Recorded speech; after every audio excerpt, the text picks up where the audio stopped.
जननीं शारदां देवीं रामकृष्णं जगद्गुरुं पादपद्मे तयोः श्रित्वा प्रणमामि मुहुर्मुहुः। शुभ नववर्ष उपलक्षे सकलके जानाई आमार सश्रদ্ধ नमस्कार। रामकृष्ण मिशन कल्याणीर तरफ थेकेও सकलके आमार शुभेच्छा ओ नमस्कार জানাই। আমাদের রামকৃষ্ণ মিশন কল্যাণী প্রায় 2 বছর আগে শুরু হয়েছে। এর মধ্যে মা তার নিজের কাজ করে এগিয়ে নিয়ে যাচ্ছেন। স্বামী আত্মস্থানন্দজি মা যেটি কথা বলতেন যে ঠাকুর তো চুপচাপ বসে আছেন, আর্ধেকটা চোখ খুলে, খানিকটা জগতে খানিকটা ভিতরে চুপচাপ নিজে বুঁদ হয়ে আছেন, সমাধিস্থ হয়ে আছেন। কিন্তু মা তিনি সব সময় চোখটি খোলা, তার তিনি সব দেখছেন, তিনিই সব করে চালিয়ে নিয়ে যাচ্ছেন। মা ছাড়া উপায় নেই। তো যদিও আমাদের এখানে কল্যাণী রামকৃষ্ণ মিশনে ঠাকুর চোখ বুঝে নেই, তিনি চোখ তাকিয়ে আছেন এবং সকলকে ওয়েলকাম করছেন। সুতরাং আমার যেন মনে হয় এখানে ঠাকুর এবং মা দুজনেই ভক্তদের জন্য হাত বাড়িয়ে বসে রয়েছেন। তো আমাদের আস্তে আস্তে দেখলাম যে যা দরকার ছিল একটু একটু করে হতে শুরু করেছিল। মন্দির এখানে খুব সুন্দর বড় মন্দির তৈরি ছিল। সাধু নিবাসও একটি অর্ধ অবস্থায় অর্ধেকটা তৈরি হয়েছিল। তো আমরা ভাবলাম যে যাক আরও কিছুদিন যাক, তারপরে যা হবে আস্তে আস্তে। কিন্তু গত বছর বর্ষার সময় বৃষ্টি হলো, অনেক বৃষ্টি হলো, আর সেই বৃষ্টিতে ছাদ থেকে নাট মন্দিরে জল পড়তে শুরু করেছিল। সেটা দেখেই যখন ভয় হলো যে সর্বনাশ, এটা তো তাহলে মুশকিল হয়ে যাবে, যদি বাড়াবাড়ি হয়ে যায় তাহলে তো সব ভেঙে ফেলতে হবে, সেটা তো খুব খরচ সাপেক্ষ এবং অসুবিধাজনক। তো সেই জন্য মায়ের কাছেই প্রার্থনা করা ছাড়া তো আমাদের কোনো উপায় নেই যে মা দেখ এই অবস্থা, যাতে কিনা মন্দিরটি ঠিক তাড়াতাড়ি আবার রিনোভেট করা যায়, সেই অবস্থা করতে হবে। তো সেই জন্য সব ছেড়ে ছুড়ে দিয়ে আমরা মন্দিরের কাজে হাত দিতে হবে এই সিদ্ধান্ত নিলাম। আর এই পয়সা কড়ি ইত্যাদি যা লাগে তাও মায়ের কৃপায় সব জোগাড় হয়ে যায়। আমাদের এখানে তো কোনো ফান্ড নেই, কিন্তু সহৃদয় ভক্তরা ঠিক দেখি মায়েরই কৃপায় তারা কিছু করে এসে ঠিক দেন এবং তাতেই এই আশ্রম চলছে, ঠিক সে এক গতিতে চলে যাচ্ছে, ওই জগন্নাথ দেবের রথের মতোই। তো আমরা প্রথম দিকে ভেবেছিলাম শুধু রংটা একটু করে নেওয়া হবে, কেননা উপরটা অনেক শ্যাওলা ধরে গেছে, নষ্ট হচ্ছে, পরে আবার আরও বেশি গণ্ডগোল হয় যদি। অনেক দিন রং হয়নি, তো রং টং করে নেওয়ার ইচ্ছা ছিল। আর গর্ভগৃহ নয়, নাট মন্দির উপরে ছাদটা মেরামত করার ইচ্ছা ছিল। এই ইচ্ছা নিয়ে শুরু করতে গিয়ে তারপর আমাদের দেখা গেল আরও বেশ কিছু কাজ রয়েছে যেগুলি তখন সেই সময়তে সম্পূর্ণ হয়নি। সেই অসম্পূর্ণ কাজগুলোকেও করা খুব জরুরি। এছাড়াও এখন আস্তে আস্তে ভক্তদের সংখ্যা বাড়ছে, ঠাকুরের কৃপায় তারা আসছেন ঠাকুরের কাছে। তো পুজো আজার সময়তেও একটু অসুবিধা হয় এখন। তো ওই জন্য একটা আলাদা একটি ঘর, ঠাকুর ভাণ্ডারে একটা ঘর করা খুব দরকার। অনেক ভক্ত আসেন। বর্তমান দিনের এই হাঁটুর সমস্যা, কোমরের সমস্যা লেগেই আছে।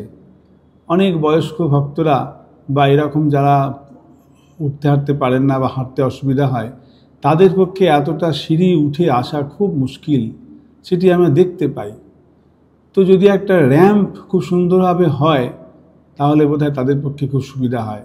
এই জন্যে মনে হলো ঠিক আছে, কাজ যখন হচ্ছেই তখন একটা ভালো করে র্যাম্প করে নেওয়া যাক। তো র্যাম্প ঢুকলো, একটি ভাণ্ডার ঘর সেটিও ঢুকলো। এরপর আমাদের ঠাকুরের গর্ভগৃহেতে মা এবং স্বামীজি বসে আছেন খুব ছোট দুটি জলচৌকির উপরে। তলায় একটা জলচৌকি, তার উপর একটি জলচৌকি দিয়ে এইভাবে তারা বসে আছেন। ঠাকুর তাঁর যে মূর্তি এত সুন্দর, এত বড় বৃহৎ মূর্তি, সেই তুলনায় স্বামীজি এবং মা খুব ছোট, ভক্তরাও বলেন, সাধুরাও বলেন। সেই জন্য মনে হলো যে সত্যিই তো তাহলে মা এবং স্বামীজির একটা সিংহাসন যদি না করা হয় ঠিক ভালো লাগে না দেখতে। তাদের জন্যই তো সব, তাঁরাই তো সব জোগাড় করছেন, আমরা তো ভিখারি, আমাদের কিছুই নাই। তিনিই সব জোগাড়জাত করে নিয়ে আসছেন, তিনিই তো করছেন, শুধু আমাদের ইচ্ছাটুকু, এটুকু তো করার দরকার। সেই জন্য মনে হলো যে না, তাহলে এই দুটো সিংহাসনও করা হোক। সিংহাসন করে এবার ঠিক হলো যে সিংহাসন যখন করাই হবে, একটু ছোট্টটা বড় মতন হোক, ঠাকুর মা এবং স্বামীজি একটু বড় ছবি হোক, সাদা কালো সুন্দর ছবি দিয়ে করা হোক। বেশ, তারপরে আমাদের লাইট, ইলেকট্রিসিটির তো খরচা আছেই, যা থাকলেও একটি সুন্দর মন্দির হবে, সেখানেতে আমাদের যখন সকালে চ্যান্টিং হয় অনেক মানুষ ভক্তরা আসেন, সন্ধেবেলা যখন আরতি হয় তখন অনেকে আসেন, রাম নাম সংকীর্তন হয়, মা নাম সংকীর্তন হয়, শ্যাম নাম সংকীর্তন হয়, তো সব দেখে দেখে পড়তে হয়, বলে দেখে দেখে পড়েন। সব কালী কীর্তন হয়, তাও করে, সব দেখে দেখে বই দেখে দেখে। তো আলোটি যেন উপযুক্ত হয়ে উঠছে না, সব ঠিক দেখতে পাওয়া যাচ্ছে না। একটু সুন্দর আলো হবে বলে পরে ভালো হয়, এবং আলো এবং দেখতেও বেশ ভালো হবে। তখন আমরা তাহলে সবই যখন হচ্ছে, তাহলে একটুখানি এই ইলেকট্রিফিকেশনটাও ভালো করে নিলে ভালো হয়। যখন সন্ধেবেলায় আমাদের পাশে বাইরের এই রাস্তাগুলো, এগুলো তাতে দেখতে পাওয়া যায়, বাইরে থেকে যাতে মন্দিরটাকে সুন্দর করে দেখতে পাওয়া যায়, একটু তার জন্য একটু আলো ফালোগুলো রাখার দরকার। সুতরাং সেগুলোও একটু করতে হবে, সেটাও যোগ হলো। এরপর আমাদের ঠাকুরের সামনে যে উপরে যে পেলমেট আছে, সেটি খুব তখনকার সময়ে করা তো। এবার যখন স্বামীজি এবং মায়ের সিংহাসনটি বড় হলো, তখন তার ব্যাকগ্রাউন্ডটা খারাপ লাগবে, ওই জন্য ওখানটাও একটা সুন্দর পেলমেট করতে হবে, একটু ভেতরটা একটু চেঞ্জ করলে ভালো হয়। চেঞ্জ মানে একটু অ্যাড করতে পারলে ভালো হয়। ঠিক আছে, তাহলে এটা করতে হবে, করে নেওয়া হবে। অনেক মানুষ আগে অল্প অল্প করে কিছু কিছু দান করেছিলেন, সেই তাদের পয়সাতেই এই মন্দির তৈরি হয়েছে। মন্দিরের প্রত্যেকটি কণার মধ্যেই তাদের সেই অর্থাঞ্জলি, অর্থাৎ তাদের দান রয়েছে। তাদের স্মৃতিতেই তো এই মন্দির তৈরি হয়েছে। সেই স্মৃতি ফলকগুলি আমাদের মন্দিরের চারপাশে সব লাগানো ছিল। এটি অনেকেই তো চায়, স্বাভাবিক, যদিও ঠাকুরের কথায় বা আমরা জানি যে নাম নয়, আসল গীতাতেও বলছেন যে দান এমন হবে, ডান হাত দেবে বাঁ হাত জানতে পারবে না। তো যাই হোক, কিন্তু সবাই তো আমরা সেই জায়গায় এখন উঠতে পারিনি। স্বাভাবিকভাবেই থাকে যে আমার একটু আমি দিয়েছি, একটুখানি এক জায়গায় লেখা থাকবে, তাহলে বেশ ভালো লাগবে ইত্যাদি। তো যাই হোক, তো অনেক সহৃদয় মানুষদের এই কন্ট্রিবিউশনেতেই এই সুন্দর এত বড় মন্দির দাঁড়িয়ে আছে। তাদেরকে আমাদের সব সময় আমরা তাদের শ্রদ্ধা করি এবং তাদেরকে মনে করি। তো ওই নামগুলো ছিল, যদিও এটার খুব দরকার তখন সেই সময় করা হয়েছিল, কিন্তু রামকৃষ্ণ মঠ ও রামকৃষ্ণ মিশনে আমাদের সঙ্গে এইগুলি সাধারণত এরকমভাবে রাখা হয় না। সেই জন্য আমাদের বাধ্য হয়ে সেগুলিকে ওখান থেকে খুলে নিতে হয়েছে।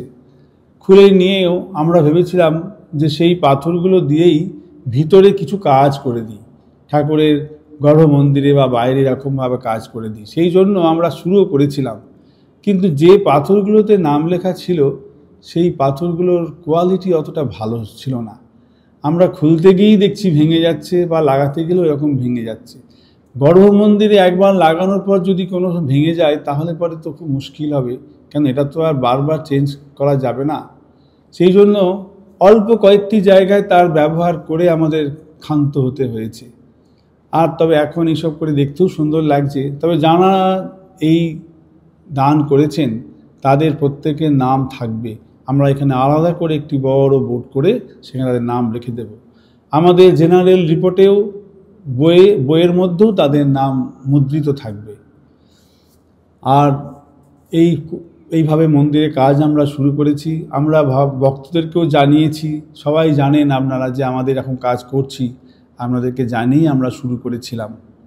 এবং বেশ কিছু সহৃদয় ভক্ত তাঁরাও ঠাকুরের এই সেবা কার্যে, ঠাকুরের এই কাজে এগিয়ে এসেছেন এবং তারা কিছু কিছু কিছু কিছু করে সাহায্য করে চলেছেন এবং তাদের সাহায্যের দ্বারাই এখন পর্যন্ত আমাদের মন্দিরেতে এক কোট রং কমপ্লিট হয়েছে উপরটা, এবং এরপর নিচে অডিটোরিয়াম বাকি আছে, এটি হবে।